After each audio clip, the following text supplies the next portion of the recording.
डेढ़ फुटिया। कहते हैं हर शहर में कुछ ऐसी कहानियां होती है जो सच भी होती है और झूठ भी, लेकिन डेढ़ फुटिया जो सिर्फ कहानी नहीं है। कुछ लोग उसे जिन्न का बच्चा कहते हैं, तो कुछ कहते हैं वो अधूरी आत्मा है, और कुछ लोग जो उसे देख चुके या तो जिंदा नहीं बचे या फिर कभी पहले जैसा नहीं रहा। मध्य प्रदेश के एक छोटे से कस्बे नरसिंहपुर रोड के पास की कॉलोनी में अचानक अजीब घटनाएं शुरू हुई। लोग रात में गायब होने लगे। सीसीटीवी में सिर्फ एक छोटा सा काला साया दिखता, और हर केस में एक चीज कॉमन थी। मरने वाले ने मरने से पहले पीछे एक बार मुड़कर जरूर देखा था। राघव, एक क्राइम जर्नलिस्ट, इस केस की तह तक जाने आया। उसे ऐसी कहानियों में दिलचस्पी थी, लेकिन वो अंधविश्वासी नहीं था। ऐसे ही एक रात जब किसी की मौत हुई, अगली सुबह वो थाने पहुंच गया और उसने पुलिस से पूछा, सर, ये तीसरी मौत है, कोई क्लू? नहीं, किसी ने मारने वाले को नहीं देखा। वो कोई पैटर्न? हाँ, मरने से पहले दो लोगों ने कहा उन्हें किसी बच्चे की आवाज आई थी। ये सीसीटीवी फुटेज देखो। इंस्पेक्टर के कहने पर राघव ने एक सीसीटीवी फुटेज देखा। रात के करीब 2:17 पर एक आदमी सड़क पर चल रहा था। अचानक वो रुकता है और पीछे देखता है और डर के मारे भागने लगता है। तभी कोई पीछे से उसके कंधे पर झपटता है और कैमरा ब्लैंक हो जाता है। राघव हैरानी से दोबारा उस वीडियो को देख ही रहा था कि एक बूढ़ी औरत वहां आई और इंस्पेक्टर से बोली, तुम जिस चीज को ढूंढ रहे हो वो इंसान नहीं है, वो जिन्न का बच्चा है, अधूरा अधमरा। उसकी लंबाई सिर्फ 1.5 फुट है, लेकिन उसकी ताकत इंसान से 100 गुना ज्यादा। उसकी बात सुन इंस्पेक्टर और राघव एक दूसरे की ओर देखने लगे। राघव ने आगे बढ़कर उससे बात की। अब कौन है आप? ये किसके बारे में बात कर रही है? मेरा नाम शकीला आपा है। मैं उसकी बात करने आई हूँ जिसे आप ढूंढ रहे हैं। ये क्या बोल रही हैं आप? वो हमेशा पीछे से बुलाता है। उसकी आवाज कभी बच्चे जैसी होती है, कभी किसी अपने की। उसकी आंखें पूरी काली होती हैं और उसका चेहरा आधा जला हुआ। वो परछाई खा जाता है। जिसकी परछाई वो खा ले, वो इंसान धीरे धीरे अंदर से खत्म हो जाता है। आप बेमतलब की अफवाह मत फैलाओ। ये अफवाह नहीं है, सच है। आप बस लोगों को बोल दो कि अगर पीछे से कोई आवाज आए तो मुड़ कर ना देखें। 21वीं सदी में 18वीं सदी की बातें कर रहे हो। लोग हम पर हंसेंगे कि हम कातिल को नहीं ढूंढ पाए, तो अफवाह फैला रहे हैं। राघव शकीला आपा की बातें सुन रहा था। उसकी आंखें देखकर उसे यकीन होने लगा कि यह औरत झूठ नहीं बोल रही है। ये सच है या अफवाह? इसका पता मैं लगा कर रहूंगा। मैं खुद इसका पता लगा कर रहूंगा। राघव ने तय किया, आज रात वो खुद बाहर जाएगा। वो अंधेरी रात में बाहर निकला। रात के 2 बज रहे थे। सड़क खाली थी। अचानक किसी बच्चे की आवाज आई, भैया। आवाज सुन राघव रुक गया। आवाज पीछे से आई थी। उसका दिल जोर से धड़कने लगा। भैया, मुझे घर जाना है। राघव ने धीरे धीरे पीछे देखा और जो उसने देखा उसकी रूह कांप गई। वहां एक छोटा सा बच्चा खड़ा था, लेकिन उसका शरीर टेढ़ा मेढ़ा था।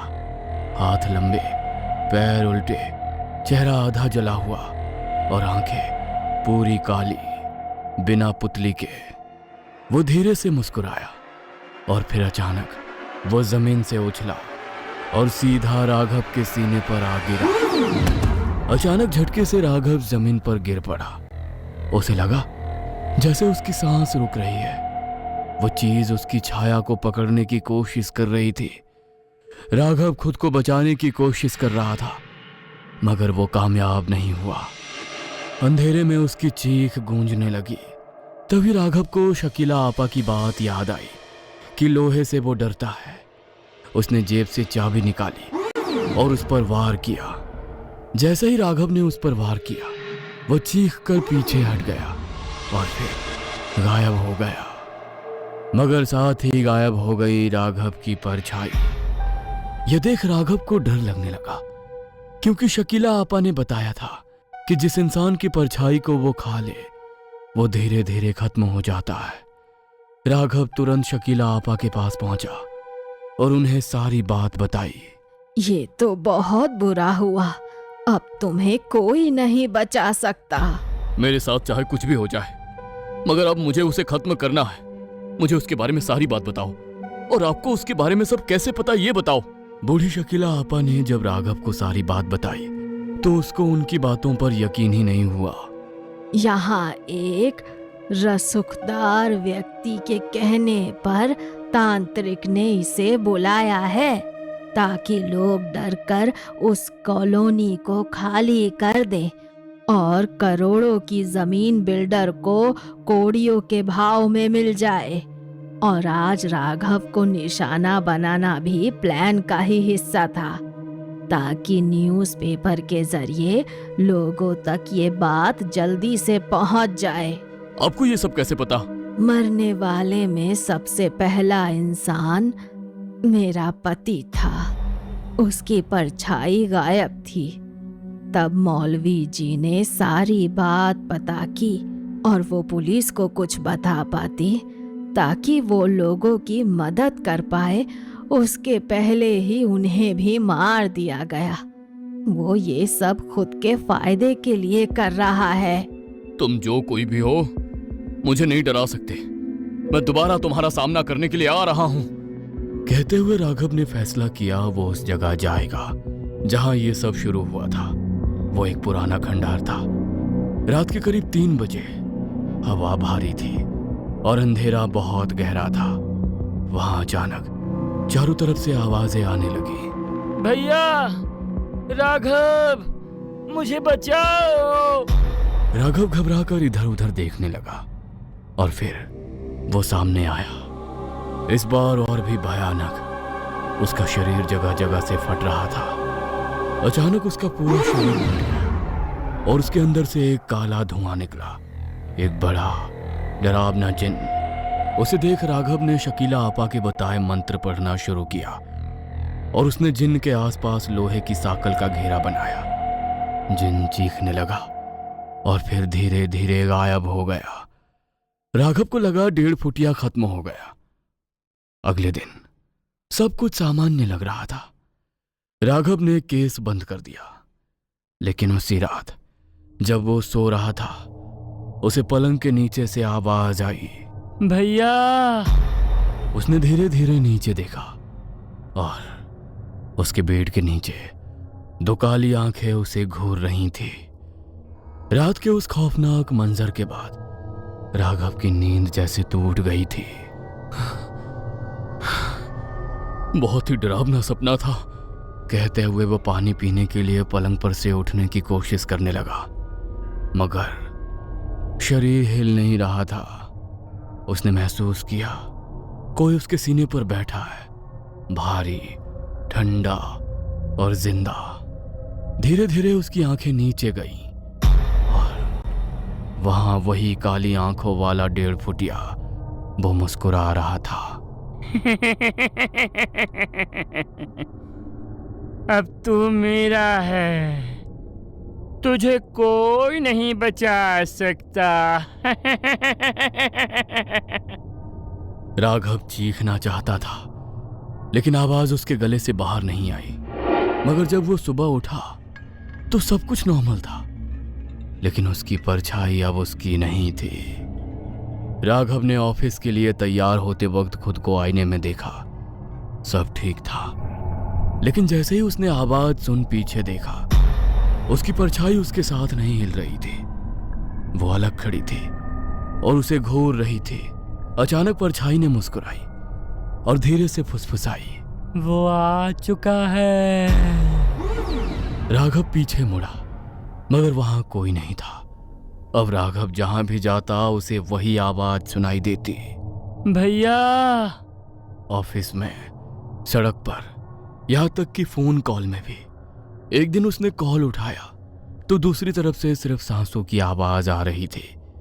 ये सांसें उसे अपने कंधे पर महसूस हो रही थी। तो उसने पीछे देखा तो वहां 1.5 फुटिया खड़ा था।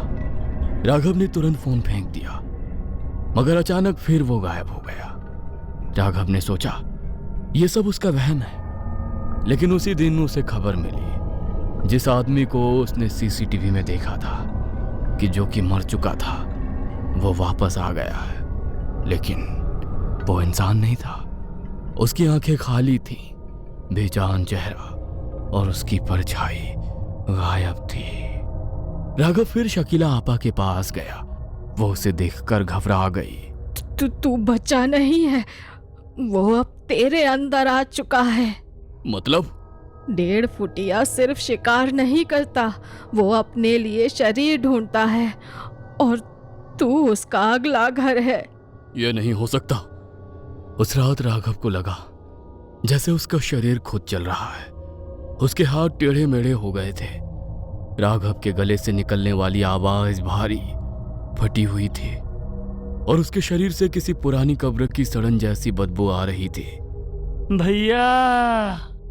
राघव का हाथ अपने आप उठा और उसने आईने पर एक जोरदार मुक्का मारा। आईना चकनाचूर हो गया, लेकिन ताज्जुब की बात यह थी कि राघव के हाथ से खून नहीं निकला। टूटे हुए शीशों के टुकड़ों में उसे अपनी शक्ल नहीं बल्कि उस 1.5 फुटिया के चेहरे नजर आ रहे थे। ये देख राघव पागलों की तरह कमरे से बाहर भागा। सड़क पर सन्नाटा था, लेकिन उसे अपने पीछे सैकड़ों कदमों की आहट सुनाई दे रही थी। उसने एक स्ट्रीट लाइट के नीचे रुककर अपनी परछाई देखी। वो परछाई अब जमीन पर लेटी नहीं थी बल्कि दीवार पर एक 3 साल के बच्चे की तरह सीधी खड़ी थी। परछाई ने अपना हाथ उठाया और राघव का गला घोटने का इशारा किया। अचानक राघव को सच में घुटन महसूस होने लगी। उसका दम फूलने लगा। तभी उसे शकीला आपा की एक और बात याद आई। जिन रूह नहीं, आग और धुएं की औलाद है, उसे बुझाने के लिए खुद को जलाना पड़ता है। राघव खुद को बचाने के लिए लड़खड़ाते हुए उसी तांत्रिक के ठिकाने की ओर बढ़ा जिसका जिक्र शकीला आपा ने किया था। शहर के बाहरी इलाके में स्थित एक पुरानी चमड़े की फैक्ट्री। वहां पहुंचते ही उसने देखा कि वो रसूखदार बिल्डर और वही तांत्रिक एक जलते हुए कुंड के पास बैठे थे। महाराज, बलि पूरी हुई। अब राघव का शरीर उस जिन का पक्का घर है। अब यह पत्रकार वही लिखेगा जो हम चाहेंगे और पूरी कॉलोनी डर के मारे खाली हो जाएगी। राघव, जिसके अंदर अब वो 1.5 फुटिया पूरी तरह हावी हो चुका था, एक झटके में उनकी ओर झपटा। उसकी रफ्तार किसी इंसान जैसी नहीं थी। उसने तांत्रिक का गला पकड़ लिया। तूने मुझे बुलाया, लेकिन तूने मुझे कैद करने की कोशिश की। अब मैं किसी का गुलाम नहीं हूं। फैक्ट्री में चारों ओर आग लग गई। राघव के शरीर के अंदर एक जंग छिड़ गई थी। एक तरफ पत्रकार राघव की आखिरी बची हुई चेतना और दूसरी तरफ वो खौफनाक 1.5 फुटिया। राघव ने देखा कि सामने तेजाब का एक बड़ा टैंक खुला पड़ा है।